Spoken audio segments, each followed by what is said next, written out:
Good evening and welcome to News from Neptune for the 38th week of 2017. I'm Carl Estabrook.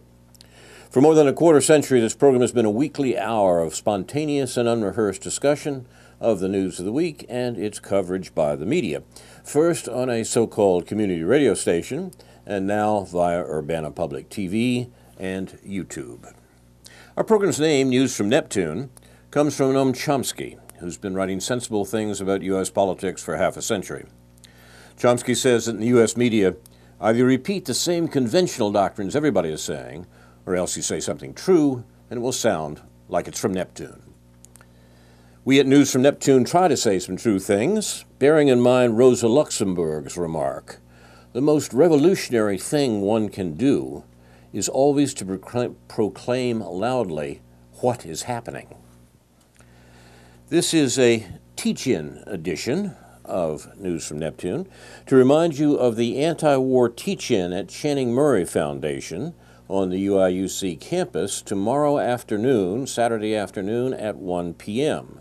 A number of local speakers will be talking about American war making and the remarkably quiescent anti-war movement that exists in the United States against the worldwide war-making that the American government is engaged in. The most revolutionary thing one can do is always to proclaim loudly what is happening. And that is certainly not going on in this country right now. We'll try to reverse it a little bit tomorrow with this program in the afternoon at Channing Murray Foundation from 1 to 5 p.m., presented by the local anti-war group AWARE.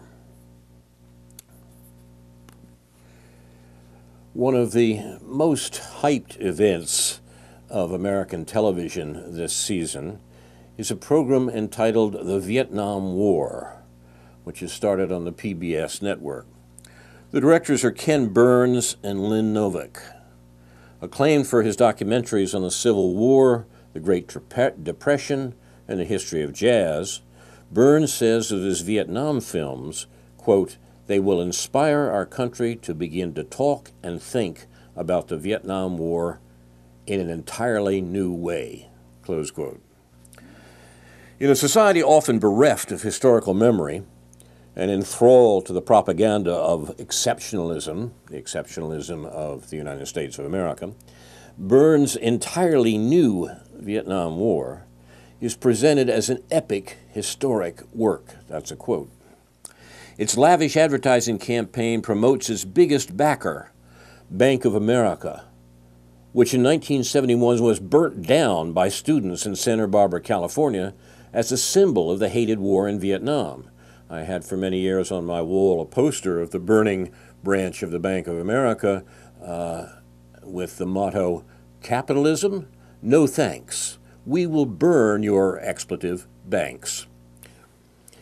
That was spontaneous, we might say, action in the midst of the Vietnam War that said something about the growing opposition to the war in those years. The war was hardly noticed when it began in the 60s, sort of like the wars the United States is carrying on right now. But by the end of the 1960s, three-quarters of Americans thought that the war was not a blunder, but a crime, and as such should be opposed, up to and including the burning of banks. Burns, who made this current series on PBS, says he's grateful to the entire Bank of America family, that's a quote, which has long supported our country's veterans. Well, that's one way to put it. Bank of America was a corporate prop to an invasion of Vietnam, that killed perhaps as many as 4 million Vietnamese and ravaged and poisoned a once bountiful land. More than 58,000 American soldiers were killed, and around the same number are estimated to have taken their own lives. "I watched the first episode in New York," writes John Pilger. "It leaves you in no doubt of its intentions right from the start. The narrator says that the war, quote, was begun in good faith by decent people out of fateful misunderstandings, American overconfidence, and Cold War misunderstandings," close quote.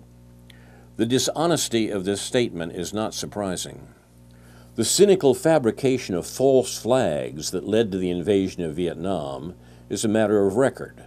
The Gulf of Tonkin incident in 1964, which Burns promotes as true, was just one.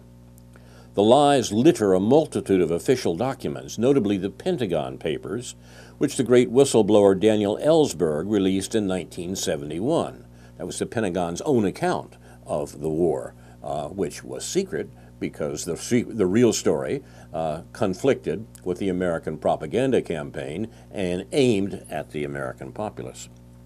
There was no good faith on the part of the American government.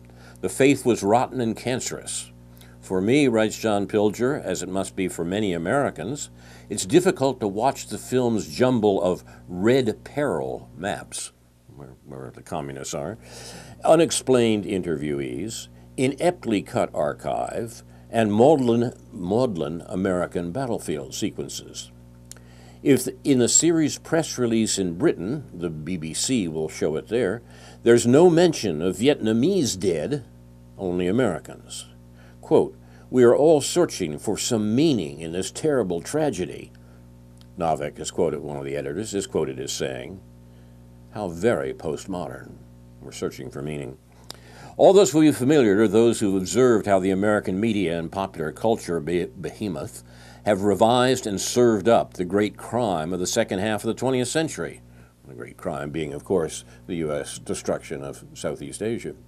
From the Green Berets and the Deer Hunter, American movies, to Rambo, and in so doing, has legitimized subsequent wars of aggression.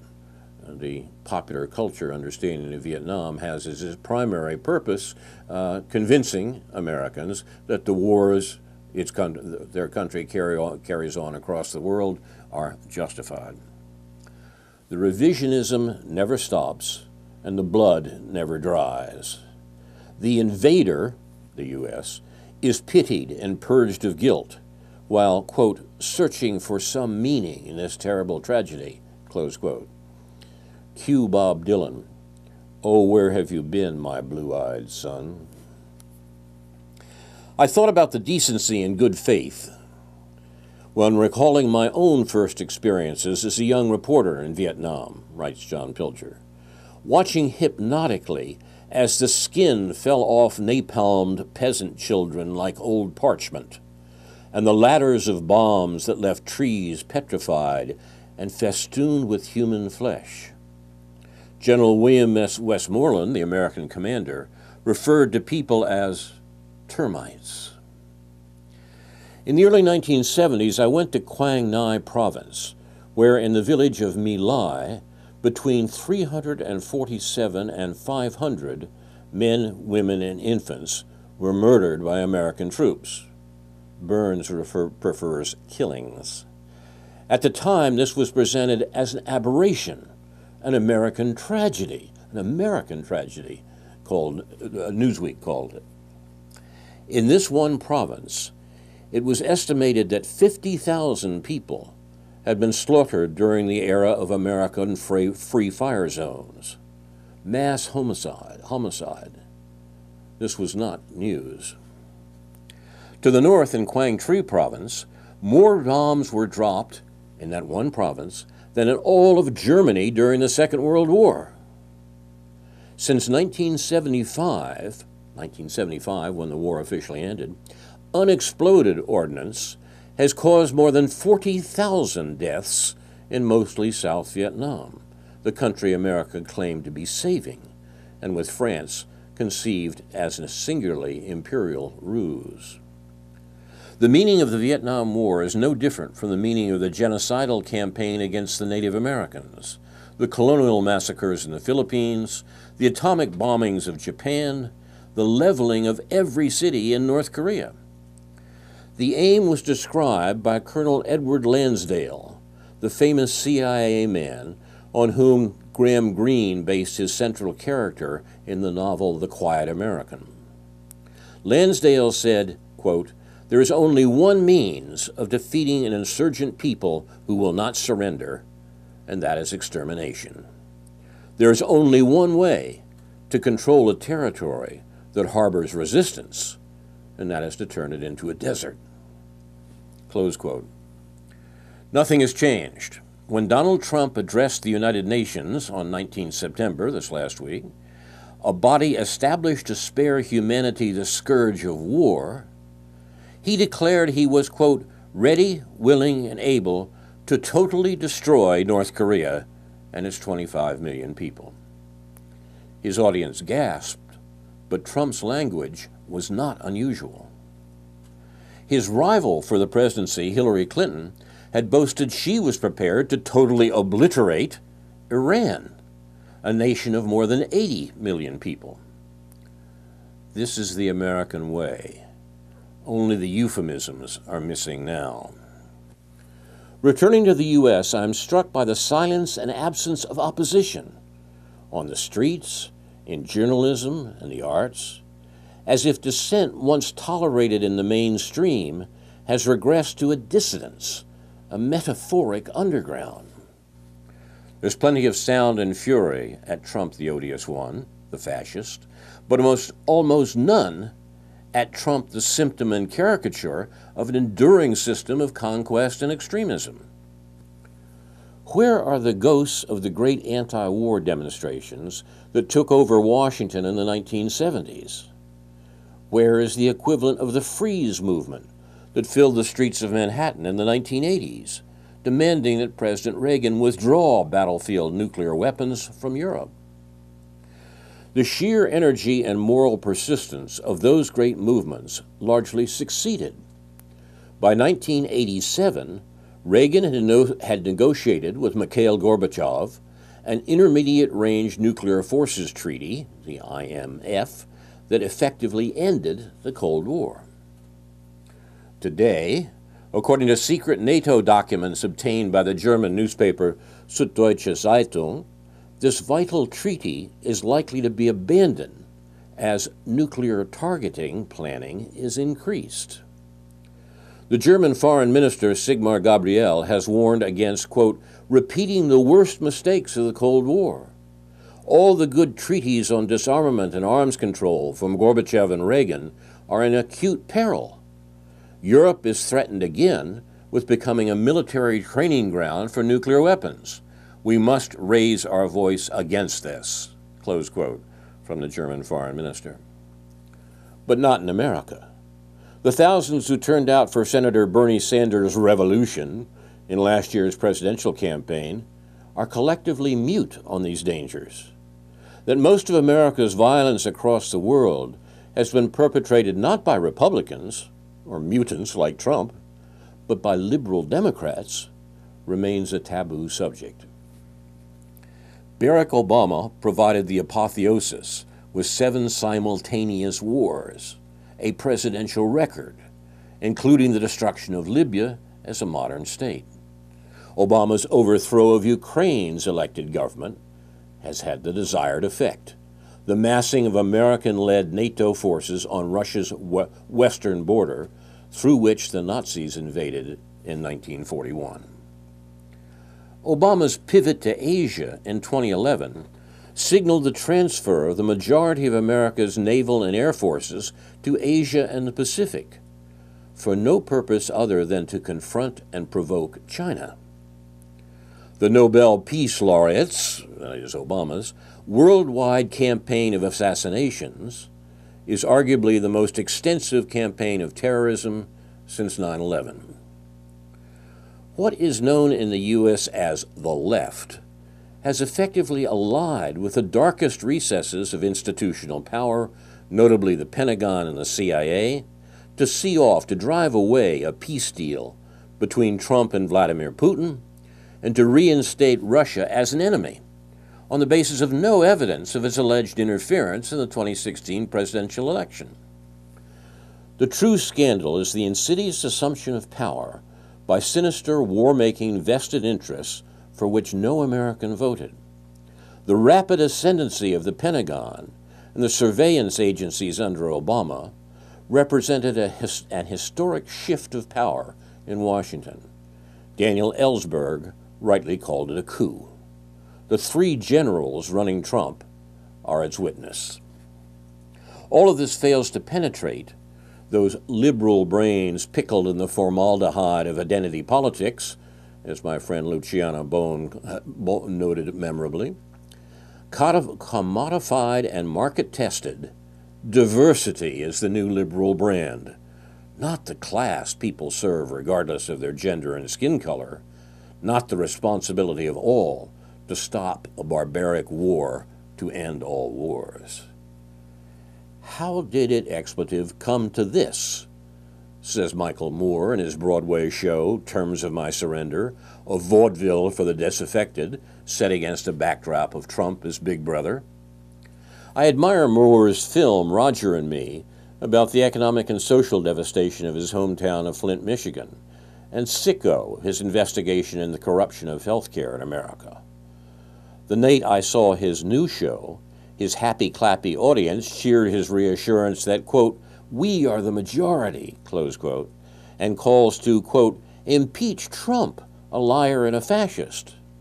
His message seemed to be that had you held your nose and voted for Hillary Clinton, life would be predictable again. He may be right. Instead of merely abusing the world as Trump does, the great obliterator, Hillary Clinton, might have attacked Iran and lobbed missiles at Putin, whom she likened to Hitler, a particular profanity given the 27 million Russians who died in Hitler's invasion. "Listen up," said Moore. "Putting aside what our governments do, Americans are really loved by the world." There was a silence. That's John Pilger talking about the present situation and the notion of war that we are, a good deal more than notion, that we're getting from the American government at the moment. He titles that piece "The Killing of History," and he refers to the conscious and purposeful forgetting of the real history of the Vietnam War and indeed of the subsequent history of American war-making that has passed out of the national consciousness in a way that is really quite amazing if we look at what went on in America during the actual Vietnam War. You're listening to News from Neptune, watching News from Neptune, our attempt to talk about the news of the week and its coverage by the media, and to pay attention, as we suggest is necessary. I mentioned at the top of the program that we have a teach-in coming up in Champaign-Urbana at the Channing Murray Foundation on the UIUC campus tomorrow at 1 p.m., Saturday the 23rd at 1 p.m. This teach-in resurrects a technique that grew up during the Vietnam War, where the false information that Americans were receiving about Vietnam was countered by attempts by academics and reporters and others to give in viva voce lectures some account of the crimes that the United States was committing in Southeast Asia. The teach-in format is pre-internet and in some ways has been obliterated by the rise of the internet as a way in which this information can be spread abroad. That's not unimportant. The difference between then and now, the difference between 50 years ago and today, is that American wars can be talked about in a format, the internet, that was not available 50 years ago. The shocking question is, why is it not used more? Why is the discussion of the wars that the American government continues to carry on around the world not going on at all? And part of the reason for that is the conscious program of the American government and media to downplay the wars, to silence the voices that might be talking about those wars. Pay no attention to the man behind the curtain. Pay no attention to the wars that the U.S. is carrying on around the world. Now, it's to counter that that our local teach-in and others like it across the country is taking place tomorrow. What I have here is one of the talks that will be given in tomorrow's teach-in. It focuses on U.S. war making since World War II. What have we done and why is the subtitle. When the Second World War ended in 1945, the U.S. was the only major undamaged country among the victors or the vanquished. It's a U.S. propaganda myth that it was the U.S. who won the war against Nazi Germany, and an even greater myth that we did it to save the Jews. The war in Europe was won by the Soviet Union, which lost 27 million citizens in that war. The U.S., in comparison, lost less than 500,000 in the entire war. Even German casualties were less than a third of the Russian casualties. Even after the U.S. belatedly joined the war in Europe with the invasion of Normandy in 1944, the great majority of German troops remained on the Eastern Front against Russia. The U.S. government attitude towards the war had been candidly expressed by the unlikely man who was to become the 33rd President of the United States, Harry Truman. When Hitler invaded Russia in 1941, Truman said, quote, "If we see that Germany is winning, we ought to help Russia. And if Russia is winning, we ought to help Germany. And that way let them kill as many as possible." Close quote. But with the ending of the war in 1945, U.S. government planners, who in the State Department and the Council of Foreign Relations had been planning for U.S. economic control of the post-war world since well before Pearl Harbor, they had a serious problem. The Great Depression that had produced the Roosevelt administration and the economic reforms of the New Deal in the 1930s had been ended not by those reforms, but by wartime production. That is what brought back the jobs lost in the 1930s. But with the ending of the war, there was every indication that the Depression would come back. Military production was the answer. But with the defeat of Germany and Japan, the U.S. public was happy to see the end of the war. The U.S. public is historically anti-war. They had to be tricked, propagandized, and forced into both the First and Second World Wars by the Wilson and Roosevelt administrations, respectively. They wanted no more war in 1945. The solution was offered to President Truman by Senate Foreign Relations Committee Chairman Arthur Vandenberg of Michigan, who urged the president to present the threat of Soviet expansionism to Congress and the nation in the starkest of terms. The only way to get renewed military spending, Vandenberg advised, was, quote, to make a personal appearance before Congress and scare the hell out of the American people, close quote. On March 12, 1947, Truman, before a joint session of the House and Senate, did just that, painting the picture of a world teetering towards communist domination. In articulating a set of principles, later known as the Truman Doctrine, the president declared, quote, "I believe that it must be the policy of the United States to support free peoples who are resisting attempted subjugation by armed minorities or by outside pressures," close quote.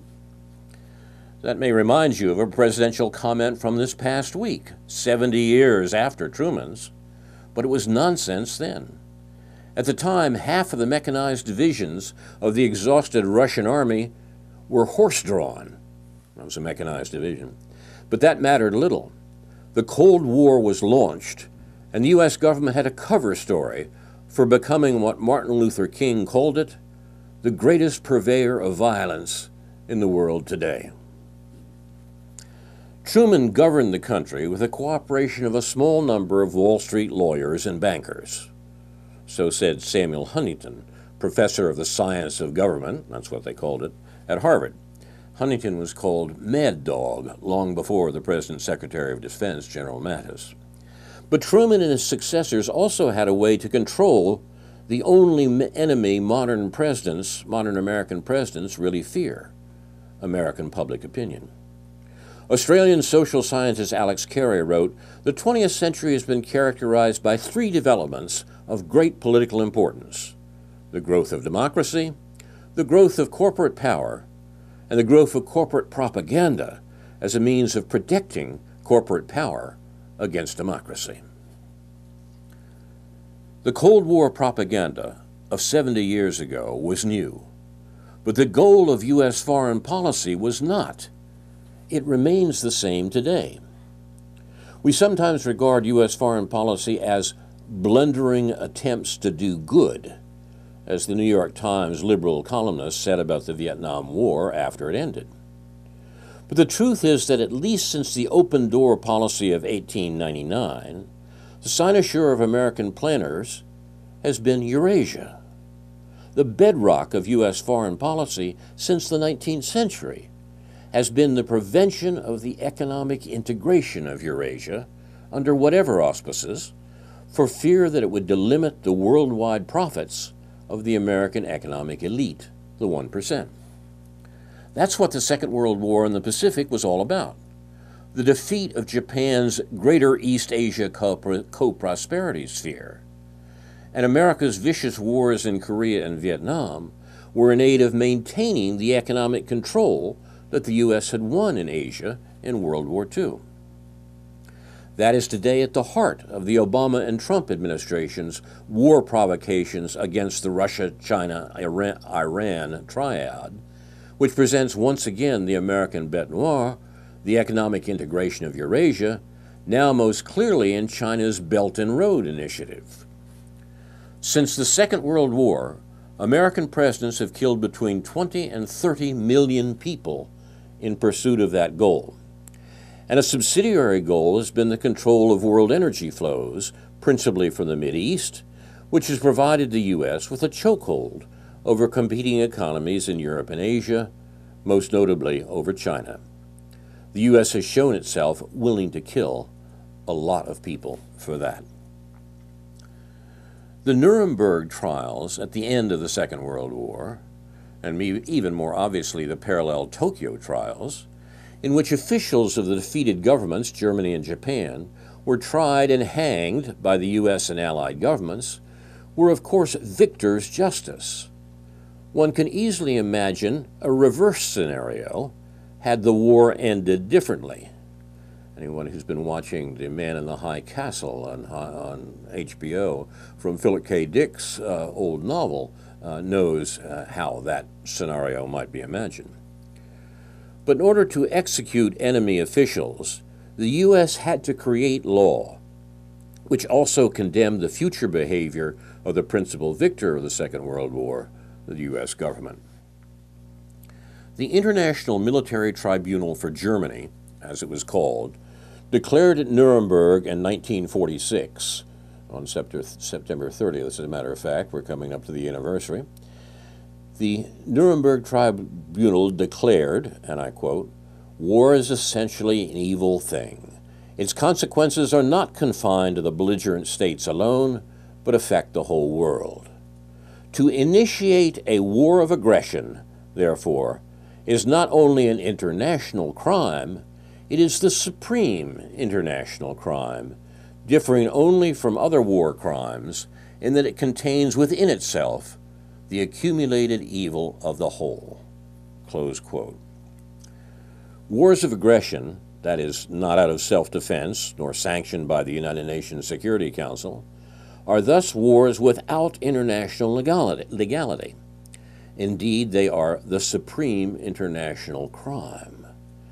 And under that standard, the supreme international criminal in our lifetimes is the government of the United States. It has been pointed out that all post-World War II U.S. presidents would have been hanged if they had been tried by a Nuremberg tribunal because they all launched aggressive war. That begins, obviously enough, with the U.S. president at the time of the trials, Harry Truman. Interestingly enough, at the time of the Tokyo trials, the parallel Nuremberg in Asia, there was one authentic independent Asian justice, an Indian, who was also the one person in the court who had any background in international law. His name was Rahab bin Paul. And he dissented from the whole judgment in 700 pages. He goes through the trial record and shows that it was farcical. He ends up by saying that if there is any crime in the Pacific Theater that compares with the crime of the Nazis, for which they're being hanged at Nuremberg, it was the dropping of the 2 atom bombs. And he says nothing of the sort can be attributed to the present accused, that is, the Japanese leaders who were subsequently hanged. As president, Truman proceeded to organize a major counterinsurgency campaign in Greece, which killed off about 160,000 people, 60,000 refugees, another 60,000 or so people tortured, the political system dismantled, a right-wing regime installed. American corporations came in and took it over.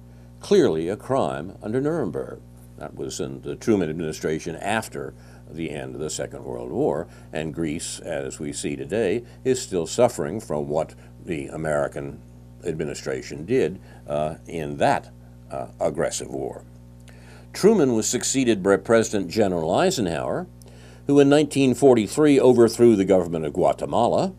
There was a CIA-backed army which went in under U.S. threats and bombing and so on to undermine that capitalist democracy. That's what Guatemala was at the time. Eisenhower also invaded Lebanon in 1958, and a lot of people were killed. The overthrow of the government of Iran in 1953 through a CIA-backed coup was also a matter of launching an aggressive war in the Eisenhower administration. In regard to committing the supreme international crime, Kennedy is easy. The invasion of Cuba, the Bay of Pigs as they called it, was outright aggression. Eisenhower planned it, incidentally, so he was involved in a conspiracy to invade another country, which we can add to his score. After the invasion of Cuba, Kennedy launched a huge terrorist campaign against Cuba. Bombardment of industrial installations with killing of plenty of people, bombing hotels, sinking fishing boats, sabotage. Later, under Nixon, it even went as far as poisoning livestock and so on. And then came Vietnam. Kennedy invaded Vietnam. He invaded South Vietnam in 1962. He sent the U.S. Air Force to start bombing. Johnson would also have been hanged under the Nuremberg definition. The Indochina War alone was not limited to Vietnam. Johnson also invaded the Dominican Republic, but the Southeast Asian War, which continued through his administration, was a major war crime. Nixon was similar. Elected as a peace candidate in 1968, Nixon invaded Cambodia.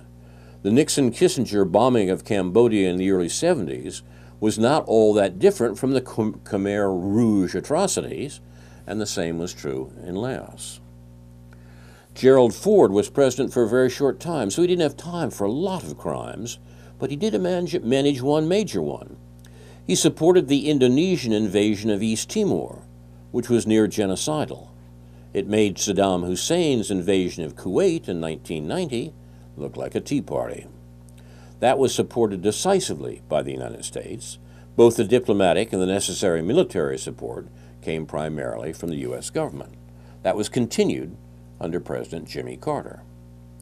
Carter was the least violent of American presidents, but nevertheless did things which would certainly fall under the Nuremberg provisions.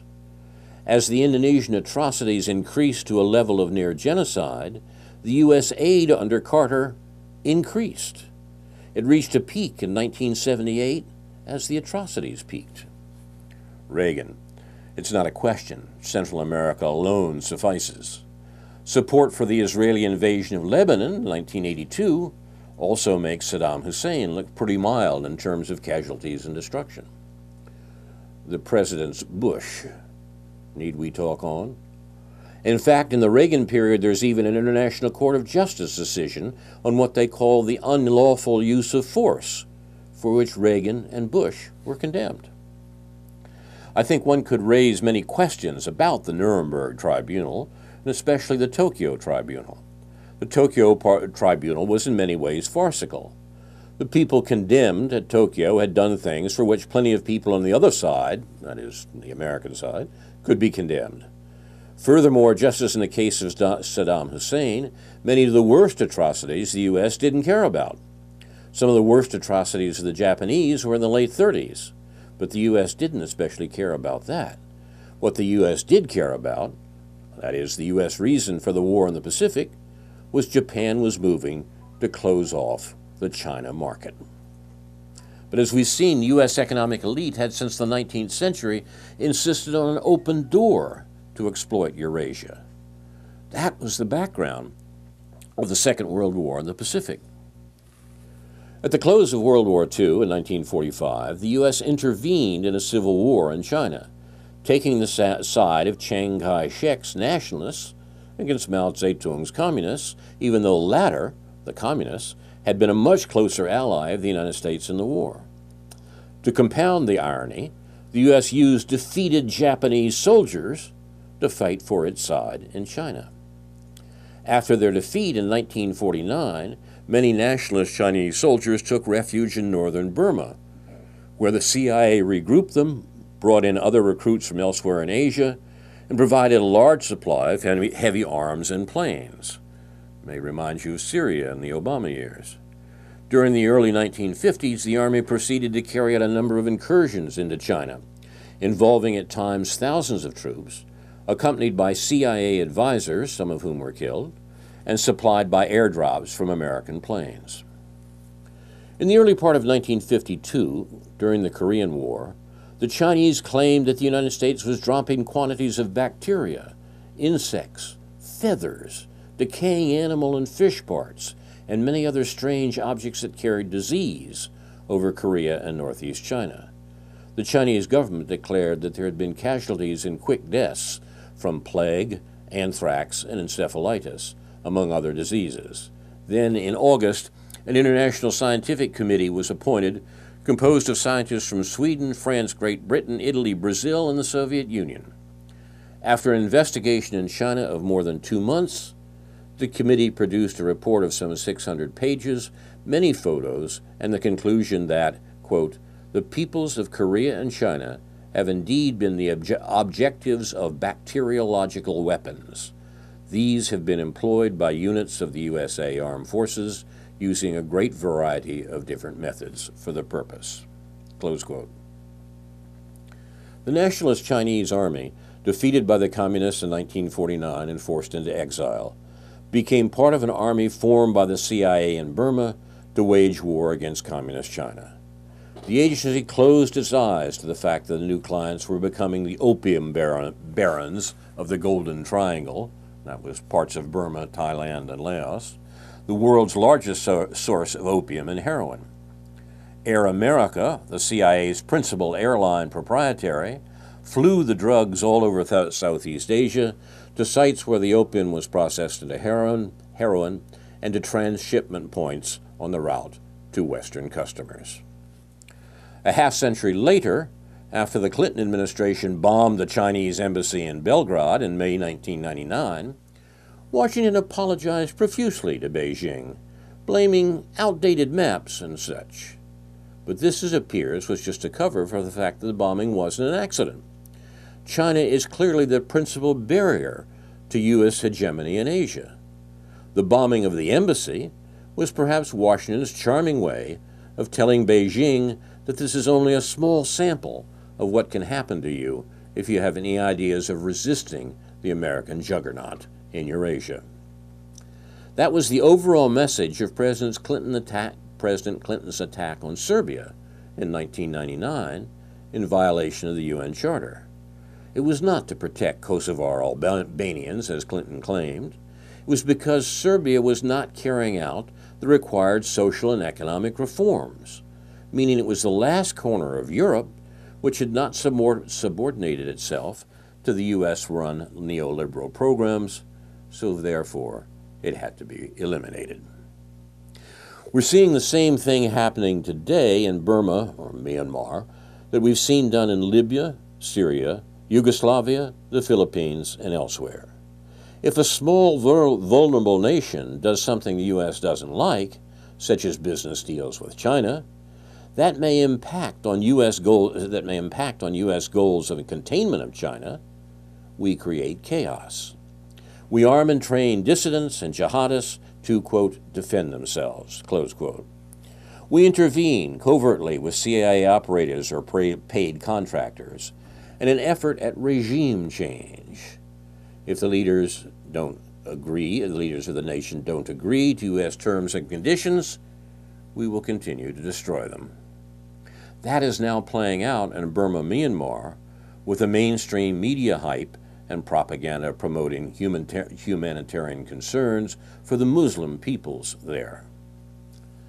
That most of America's violence across the world has been perpetrated not by Republicans or mutants like Trump, but by liberal Democrats remains a taboo subject. Barack Obama provided the apotheosis with 7 simultaneous wars, a presidential record, including the destruction of Libya as a modern state. Obama's overthrow of Ukraine's elected government has had the desired effect: the massing of American-led NATO forces on Russia's western borderland, through which the Nazis invaded Russia in 1941. Obama's pivot to Asia in 2011 signaled the transfer of the majorities of America's naval and air forces to Asia and the Pacific for no purpose other than to confront and provoke China.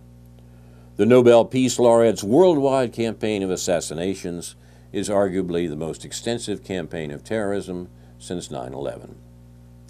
What is known in the U.S. as the left has effectively allied with the darkest recesses of institutional power, notably the Pentagon and the CIA, to see off a peace deal between Trump and Vladimir Putin, and to reinstate Russia as an enemy on the basis of no evidence of alleged interference in the 2016 presidential election. The poets often get there first. The playwright Harold Pinter said when he received the Nobel Peace Prize in 2005, "The crimes of the United States have been systematic, constant, vicious, remorseless, but very few people have actually talked about them." The invasion of Iraq was a bandit act, an act of blatant state terrorism, demonstrating absolute contempt for the concept of international law. The invasion was an arbitrary military action inspired by a series of lies upon lies and gross manipulation of the media and therefore of the public. An act intended to consolidate American military and economic control of the Middle East, masquerading as a last resort, all other justifications having failed to justify themselves as liberation. A formidable assertion of military force responsible for the death and mutilation of thousands and thousands of innocent people. We have brought torture, cluster bombs, depleted uranium, innumerable acts of random murder, misery, degradation, and death, and we call it bringing freedom and democracy to the Middle East. The United States finally brought down the Sandinista government in Nicaragua. It took some years and considerable resistance, but relentless economic persecution and 30,000 dead finally undermined the spirit of the Nicaraguan people. They were exhausted and poverty-stricken once again. The casinos moved back into the country, free health and free education were over, big business returned with a vengeance. Democracy had prevailed. But this policy was by no means restricted to Central America. It was conducted throughout the world. It was never-ending. The United States supported, and in many cases engendered, every right-wing military dictatorship in the world after the end of the Second World War. I refer to Indonesia, Greece, Uruguay, Brazil, Paraguay, Haiti, Turkey, the Philippines, Guatemala, El Salvador, and, of course, Chile. The horror the United States inflicted upon Chile in 1973 can never be purged, it can never be forgiven. Hundreds of thousands of deaths took place throughout these countries. The crimes of the United States have been systematic, constant, vicious, remorseless, but very few people have actually talked about them. You have to hand it to America. It has exercised a quite clinical manipulation of power worldwide while masquerading as a force for universal good. It's a brilliant, even witty, highly successful act of hypnosis. That's Harold Pinter on the reception of the Nobel Prize for Literature in 2005. You have been listening to News from Neptune, brought to you this week by Urbana Public Television in the 38th week of 2017, a teach-in edition to remind you of the anti-war teach-in at Channing Murray Foundation on the University of Illinois campus tomorrow at 1 p.m. Come along, and my colleague David Green will autograph your copy of Modern Monetary Theory, which we talk about here on News from Neptune. Our program is produced and directed by Jason Liggett and Ethan Young, with thanks to Dr. No, J.B. Nicholson, for research. Inshallah, we'll be back next week with a new edition of News from Neptune to remind you, in the words of Edward de Vere, what's past is prologue, what to come in yours and my discharge. In the meantime, confusion to our enemies, and a good night to you.